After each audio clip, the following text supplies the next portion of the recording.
দেখতেই পাইনি। পুরো নষ্ট হলো পয়সা দিয়ে, 1 মিনিটের জন্য মেসিকে দেখা গেল না। সামনে দিয়ে আর অরূপ বিশ্বাসরা জড়িয়ে ধরে মেসিকে নিয়ে ঘুরে বেড়ালো। আবেগে কোথাও কোনো রকম ঘাটতি ছিল না, প্রস্তুত ছিল মঞ্চ,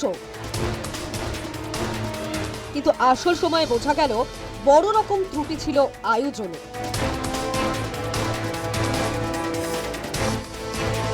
তাঁরই ফলে রণক্ষেত্র যুব ভারতী।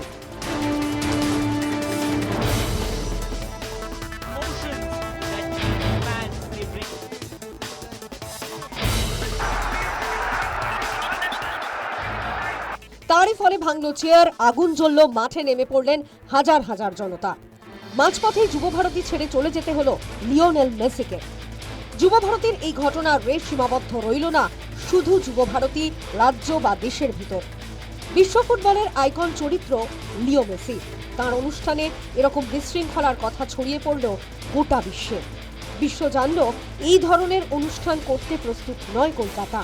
অথচ এই শহরেই ফুটবল খেলে গেছেন মেসি নিজে, ফুটবলের রাজপুত্র মারাদোনা, ফুটবল সম্রাট পেলে। তখন তো কোনো বিশৃঙ্খলা তৈরি হয়নি, তখন তো দর্শকদের এরকম হতাশ হয়ে বাড়ি ফিরতে হয়নি। তাহলে কি প্রচার সর্বস্ব কিছু রাজনৈতিক নেতা, আয়োজকদের চূড়ান্ত অব্যবস্থাপনার জন্যই এরকম লজ্জার মুখে পড়তে হলো কলকাতাকে? মেসিকে নিয়ে যুব ভারতী ক্রীড়াঙ্গনে যেটা হলো সেটা দুর্ভাগ্যজনক, লজ্জাজনক এবং অত্যন্ত কুরুচিকর। কিছু লোকের হ্যাংলামির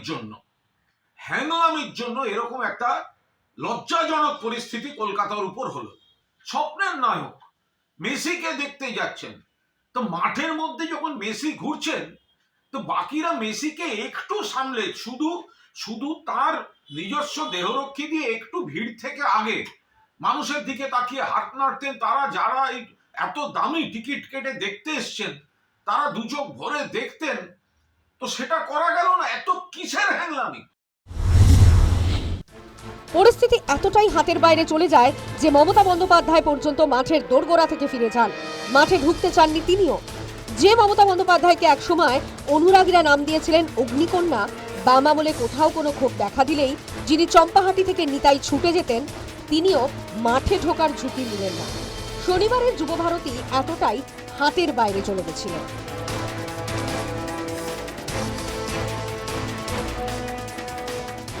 বিশ্ব ফুটবলে ক্রমশ পিছোচ্ছে ভারত, আর ভারতীয় ফুটবলে ক্রমশ পিছোচ্ছে বাংলা। ভারতীয় দলে বাঙালি খেলোয়াড় এখন প্রায় চোখে পড়ে না। জাতীয় গেমসে বাংলার পদকের সংখ্যা 1 আঙুলে সীমাবদ্ধ। এই অবস্থায় কি ক্রীড়াও হারিয়ে যাবে? কলকাতায় তো শিল্পপতিরা আসা অনেক আগেই বন্ধ করে দিয়েছেন।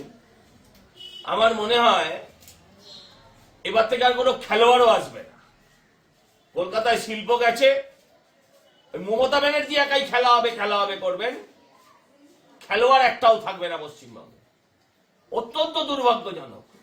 সাধারণ মানুষ হাজার হাজার টাকা দিয়ে টিকিট কিনেছে, হাজার হাজার টাকা দিয়ে। একটা মিনিমাম টিকিটের দাম প্রায় 3,500-4 হাজার টাকা মিনিমাম।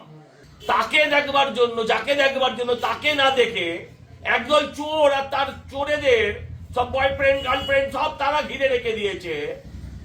এটা অত্যন্ত দুর্ভাগ্যজনক। মেসিকে এনে ব্যবসা করতে গিয়ে কি পিছিয়ে দেওয়া হলো ফুটবলকে? মেসির সঙ্গে ছবি তোলার আদিক্ষেতায় মেসিকেই খেপিয়ে দেওয়া হলো। আর এই সব কিছুতে লজ্জার মুকুট পড়ল শহর কলকাতায়। নিউজ।